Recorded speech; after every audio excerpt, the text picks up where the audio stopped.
ინტერიერის დიზაინი ხელოვნებისა და პრაქტიკის იდეალური შერწყმაა. შესაძლებლობა ნებისმიერი სივრცე ერთდროულად დახვეწილი, პრაქტიკული და კომფორტული გახადოს. ინტერიერის დიზაინერი პირველივე ეტაპიდან უნდა იყოს ჩართული პროცესში, რათა სწორად მოხდეს დაგეგმარება და რესურსების ეფექტური გამოყენება. სამუშაო პროცესი იწყება კონცეფციით და დამკვეთის საჭიროებების გაანალიზებით. შემდეგ მოდის სივრცის დაგეგმვა, ფერებისა და მასალების შერჩევა, ტექნიკური ნახაზები და ბოლოს რეალიზაცია და ზედამხედველობა.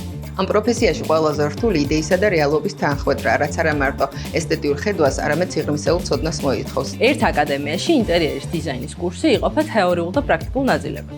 თეორიული ნაწილი იძლევა საფუძველს, რომ სივრცე მხოლოდ კედლებად აღარ ავუხოთ. დეტალურად გავეცნოთ დიზაინის ენას, ხაზებს, ფერებს, ფორმებს, პროპორციას და სივრცის სწორ გეგმარებას. ინტერიერის დიზაინის პრაქტიკული ნაწილი გათვლილია პროექტისთვის სრულყოფილი ფორმის მისაცემად. პროგრამა შედგენილია დამწყებთათვის, რათა მათ შეძლონ მიღებული ცოდნა გამოიყენონ პრაქტიკაში. შევისწავლით ისეთ პროგრამებს, როგორიც არის ArchiCAD და 3D Studio Max. კურსის დამთავრების შემდეგ სტუდენტები შეძლებენ დამოუკიდებლად შექმნან სრულყოფილი პროექტი საჭირო ნახაზებითა და მაღალხარისხიანი ვიზუალიზაციით.